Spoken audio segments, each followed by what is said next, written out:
Welcome to Jewish Cinematheque, where we meet some of the important faces involved with films that tackle aspects of the Jewish experience. Today we meet award-winning Israeli actor Sasson Gabay, who has been reprising his lead role in the film Bikor HaTizmoret on Broadway in the Tony Award-winning show The Band's Visit. And just last year, Sasson appeared in Avi Nesher's film Another Story. Let's take a look at a trailer from that film.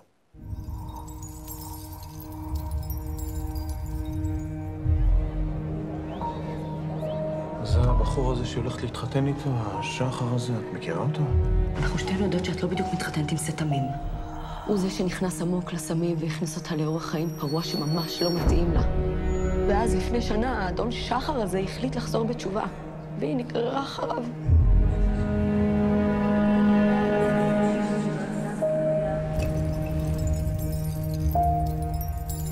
אתה לא כתבת פעם על כתות באמריקן סייקולוגיסט? אתה הולך להשתמש בכל טריק פסיכולוגי מלוכלך שאי פעם עבר במוח החולני שלך. אתה הולך לעצור את החתונה הזאת. אני אסביר לך מה הרעיון. הוא לא הכי לפי התקנון, אבל יש תקדימים. האישה הזו חברה בכת פגנית. מה פגנית? פה בירושלים? מה שקורה שם אולי בעייתי, ויש גם ילד. מי שומר על הילד הזה? את לא עושה את זה. אני לא יכולה לרדת מזה, שחר, זה מבחן בשבילי. במיוחד כשמדובר בילד קטן. אני לא רוצה שתעשי את זה. זאת החובה שלי. אני לא מרגיש נוח עם זה. למה אנחנו מתערבים לככה בחיים הפרטיים? מישהו אמר שהורות זה עניין הגיוני. אם אני הייתי חושבת שזה מסוכן, אני בחיים לא הייתי מציעה דבר כזה.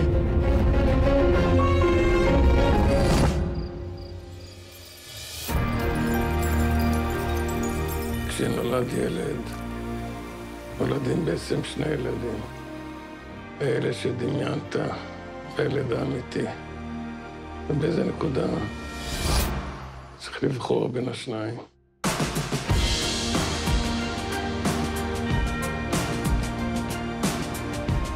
כשהיית קטנה, כולם תמיד אמרו לי כמה שאנחנו דומים. טעו.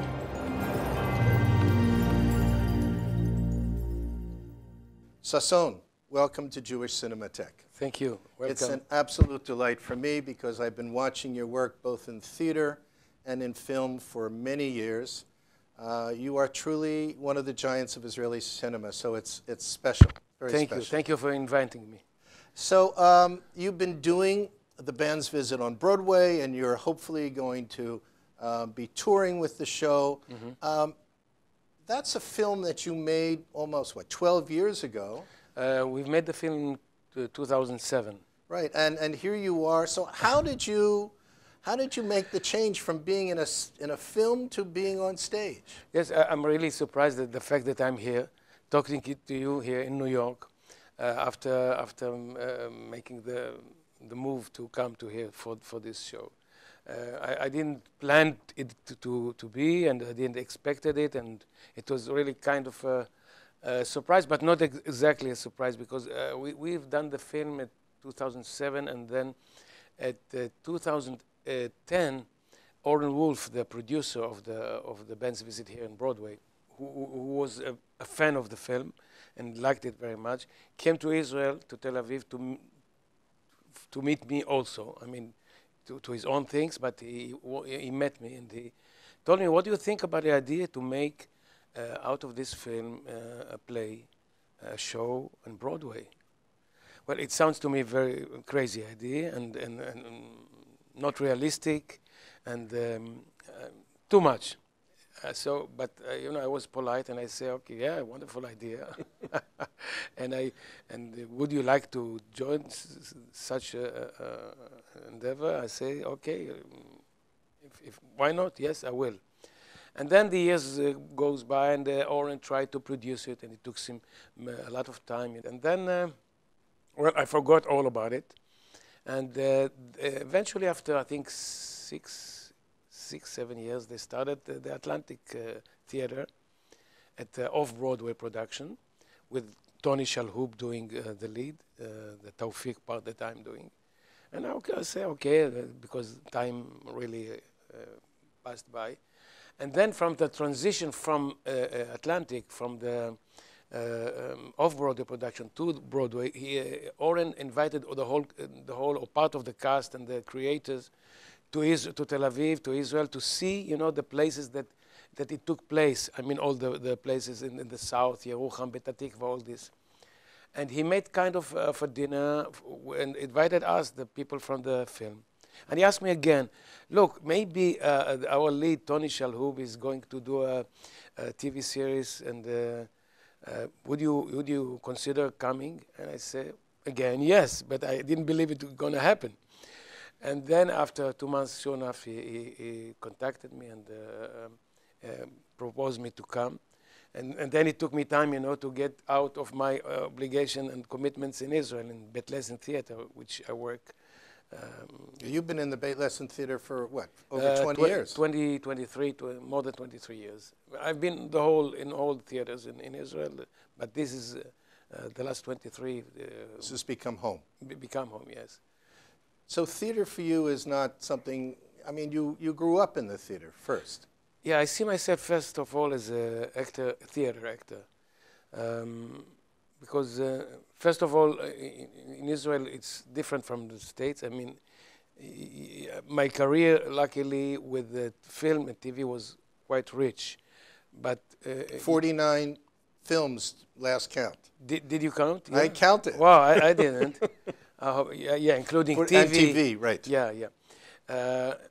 But, you know, you can't...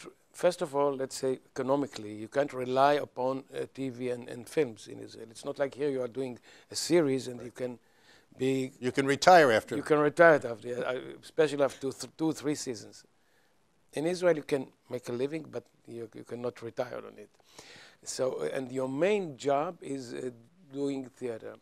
And that's, I mean, talking about economically, but I feel emotionally that I'm a theater actor. I started in theater, and I love this media. I need this connection with the audience and the immediate connection, the fact that I'm on stage, and I relive it again, and make connection with the audience and feel the response and plays with them, manipulate them as in my part, and which you don't have in films, you know. And I love these other medias, but in theater you are the director and the actor at the same time, and the editor when you are on stage. You see, because you take the focus, you give the focus to the partner, you can play with the audience.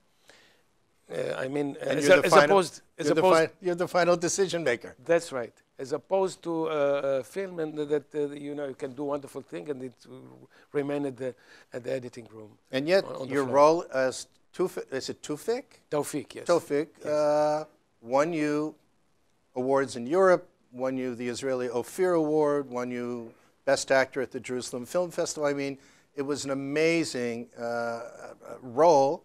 And so now you're adapting it, it seems like, what, every single performance on stage? Yeah, I'm doing, I'm really, I mean, I was really lucky. I mean, all this film is kind of a miracle to me, because we shot this film, I think, in 20 days, in very small budget, usually Israeli budget. And in 20 days, we've made this delicate and small film that turned out to make such waves, I mean, in the industry, the film industry, in Israel for sure, and commercially it went very well, in Israel and outside Israel, even in the States. Can you tell our audience a little bit about the story? Oh, well, the story is very simple, and I think this is what fascinating about it. A group of musicians from Egypt coming to perform for one night in a place called Petah Tikva. They arrived, which is in the middle of the country, and not far from the airport. Not from the airport, not from Tel Aviv, from the center. And people supposed to come and accompany them from the airport. Nobody came. And they tried to go by themselves. And they end up at Petah Tikva. Because in Arabic there is no pay, so instead of Petah Tikva, they bought tickets to Petah Tikva, which is a remote small town in the desert in the south of Israel. And they found themselves there, and they don't have enough money, and they lost connection with the embassy or whatever. And the Dina, the owner, she propose and invite them to spend the night with the families here or in the restaurant, her restaurant, and families. And the whole story of the film is spending one night with these people. Egyptians and Israelis. And Israelis, they are strange to each other, and they spend the night, and each and every one of them after this night in the morning is not the same person. Because, you know, when you meet people, strange people, I mean, that you can allow yourself to open and to be more real and truthful than sometimes that you do with your own people, friends, and that you're not allow yourself to open yourself as that. So there's. But these are actually two groups that were not too long before enemies. Yeah. We have to, even though we are not emphasizing the problem, the issue of peace between two groups, but it's in the background lies, because these two groups were enemies, and now they took off all the covers and clothes and all the how do you say the barriers? The barriers, right. And they are simply human beings. Wow. Yes, and everyone, and then you see how much we are all alike. And that's, I think, the fascination of this film, because even though if you come, because I see here people coming from Japan, from Ohio, from Kuwait, from Europe, and everyone can identify with the feeling of being strange and being open to something, to somebody. And the play, of course, won the Tony Award for Best Musical. Best Musical, and he won 10 Tony Awards. Unbelievable. Yeah. So you yourself were an immigrant to Israel. You came to Israel from Iraq in the mid-50s.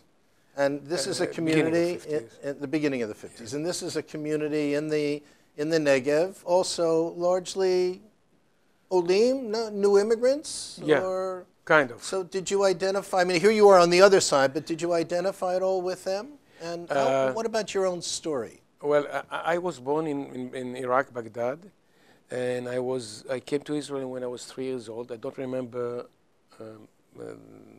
Baghdad at all, but I know the language. At our home, we spoke Iraqi, the Iraqi language, the Jewish, as a matter of fact, Jewish Iraqi language, which is differ a little bit from the Iraqi Arabic. And when we spend a year in Ma'abara, we'd call it this kind of transition or tent city. A tent city. You know, my parents were very well off. I mean, in Baghdad, they were. My father was dealing with textile and this kind of thing, and they all of a sudden, because of the problem in Baghdad and Iraq, all their properties were confiscated. So if somebody said that he wants to leave to Israel at 51, he had to give up his Iraqi passport and all his properties. In 1951, that's what had to happen. Yeah, and they left with a suitcase, you know, more or less. So they have to start start a real life, to restart the life. So they spend a year in the tent, and then we moved to Haifa. So here you are, you know, an affluent family in Baghdad, and you come and you're sleeping in tents. I mean, it was a shock. With the cold and the rain. It was a shock for many people, but not only us. You know, we came from Iraq, but people from Morocco experienced it. Also, people from Europe, you know, from Romania, from Poland or whatever. So it was because it is an immigrant country. So and to Israel's credit, I mean, over the course of those 4 years, the population of Israel had to absorb actually its entire, more than 100% of its current population. Yeah. So wow. Yeah, it's. I mean, it's to accept them and to combine them with the life. with the real life. So it took time, and some of them, I mean, the problem was with the people who were settled in the more remote places than the center, like Beta Tikva in our story. Is there actually a Beta Tikva? No. So no. it's fictional, but it's somewhere in the desert. Yeah, we shot it in a place called Yerucham, which is... I mean, the people are so nice there. We were shooting, as I said, 20 days. But I mean, during the shooting, people come from the houses with the cooking and to give us, you know, because they were so thrilled. And the mayor of the town each morning will stop on the set, say hello, and go to his office. So I know this. I know the feeling of being remote and disconnected from the center. I know it so I know it as one of those settlers, or one of those people living in that community. Yeah. And but it's fine. I mean, it's everyone is talking about his pains, about his frustrations in life, what went wrong. And each of one of us, I mean, we are all one. You can write a drama about each and every one of us in the world, because everyone has his own story. And here they found an opportunity to share the pains and the anxieties and the worries, and the warmth, and then the love and the understanding of each other, to completely strangers. And this is what's, I think, fascinating. It's a very simple story. It's a very delicate story. And I think they've done a wonderful job. David Yazbek wrote a wonderful lyrics and music. So they added songs, right, as opposed to the film. Amazing, beautiful songs. The film, when it came out, was submitted by Israel for consideration for the Academy Award for Best Foreign Language Film. Yeah. And some say that it was on its way to potentially even winning that award. And what happened? I see you made a good research. I mean, it's a point. It's a frustrating point, because we are selected as the best film in Israel, and we are considered to be the best foreign film in the nominations. And what happened is... Best foreign language film. It's foreign language film, yes, sorry. And apparently some of other films that were candidates for this say that gave attention to the fact that it was a little bit more, little bit more English than it allowed. Yeah, I think the requirement was it had to be more than 50% foreign language. Yeah, and I think it was a minute more. And the Egyptians are talking to the Israelis in what language? In English, because this is the way they communicate. Right. And there's songs also in the film. There's a song in Arabic, and they don't count them. It's very peculiar. So we were disqualified. And I mean, with all modesty, I think we would have this one. No, that's we would won. But all right, that's life. And the sweet revenge is that this show has become a very successful show in Broadway. And here I am doing it since last June. So you grew up in I mean, you spent only a year in a tent city, and then you moved to an apartment. To Haifa, yes. And which is a big city in the north. Yes. And from the earliest years, theater was something that... I was kind of a shy boy, you know, very quiet and shy boy. And I remember we did in the school some sketch, some small piece of theater. And I had this very small part that I had to play. And all of a sudden I felt, and I did it, I felt so good in this situation. I felt free, I could breathe, I could be confident. I felt like... a fish in the water, you know, I felt good. And so I started to be interesting, and I was looking for this feeling again. And I started to be interested in theater. And at the time there was radio plays, you know, radio plays. I didn't have enough money to buy tickets for the theater.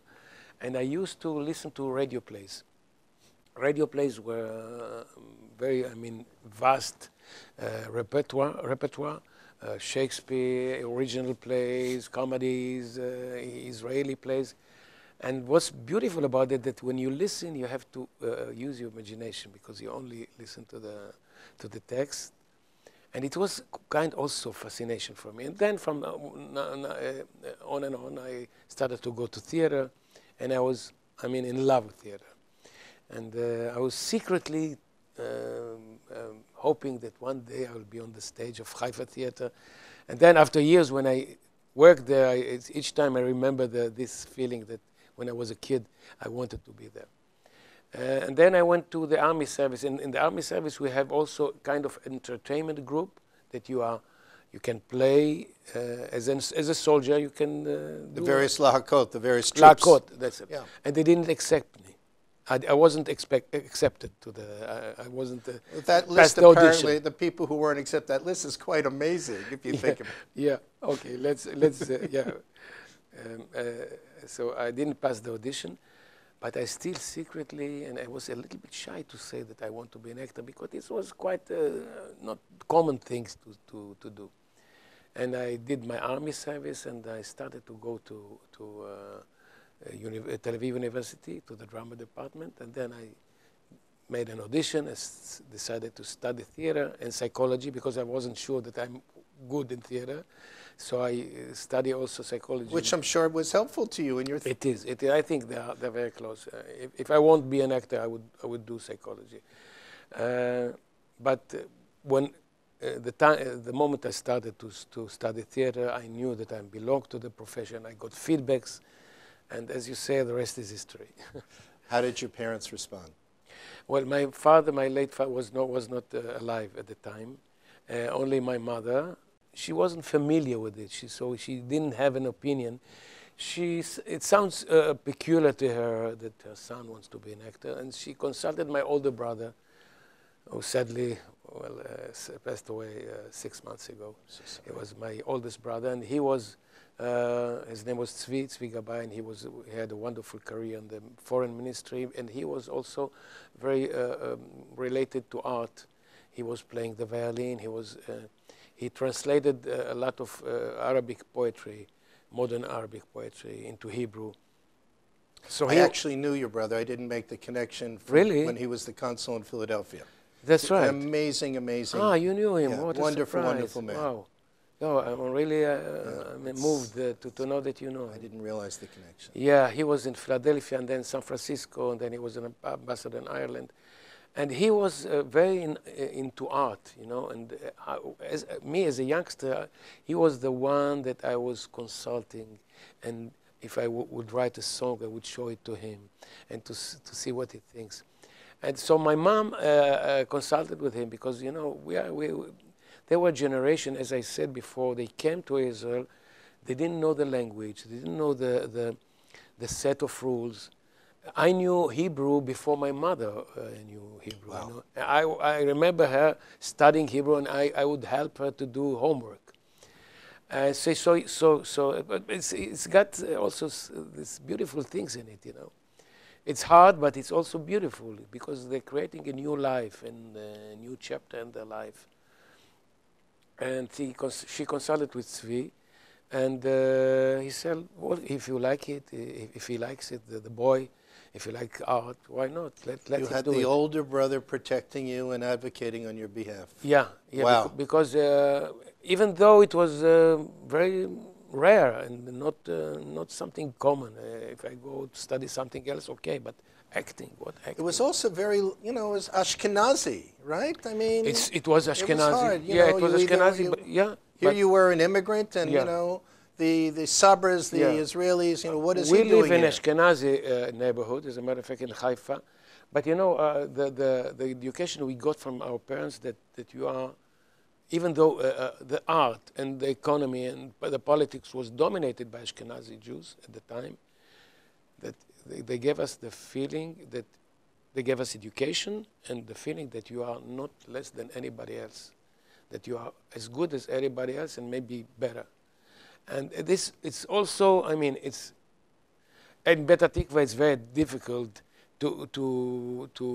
there's no jobs there and this kind of thing, and we are talking about now. Yeah. And it's affects in the film and in the play. And in life, and it affects the other generation, you know. So if you don't give education to your kids, or your kids not develop, they gave us the feeling that we are as good as others, and so that it wasn't an issue. And since my brother advocate for me, as you said, she said okay, and I started to study. And the rest is history. You have been in American films. You've been in Rambo 3. Yeah, that's right. You play Anwar Sadat in a new film that just came out called The Angel. You play an Ashkenazi, Yiddish-speaking Nuchum in Shtisel. I sat there and I watched you and I said, that's not Sasson Gabay. That's Nuchum. Wenn ich bin angekommen da, bin ich gewinn sicher, als Mama ist schön, mit dem Fuß auf jene Welt. Und ob sie wollte geschehen, Chas beschulden. Wollten wir bis dahin gesessen, jetzt schiebe, und gerät, was zu tun mit den Tieren.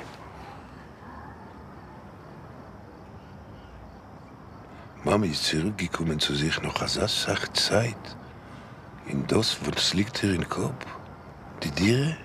Ja, echt das? No. I mean, how do you make that transition from an Iraqi Arabic-speaking Jew to someone who speaks an amazing Yiddish? Look, I think this is the benefit, and this is a wonderful thing that we have in our profession, in acting. The ability to change character, to change, and I was really fortunate enough to be able to do a variety and vast kind of roles.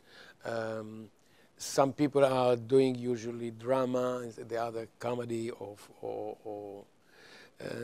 I was fortunate enough to be able to do all genres, and my pleasure is to jump from one character, sombre and very dark and very stiff and strict, to somebody really light and crazy. And my ambition is, when I play in foreign language, I enjoy it even more, because I like the challenge.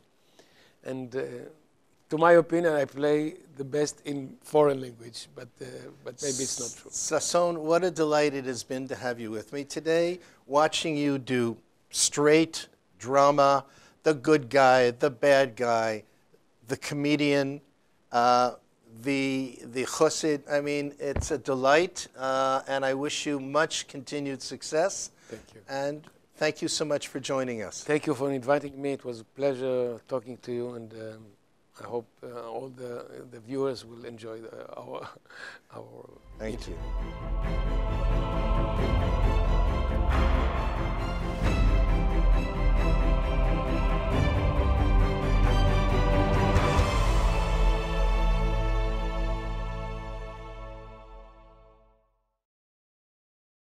We would be pleased to send a complimentary DVD of this program to anyone who wishes to support JBS with a tax-deductible gift of $36, double chai or more.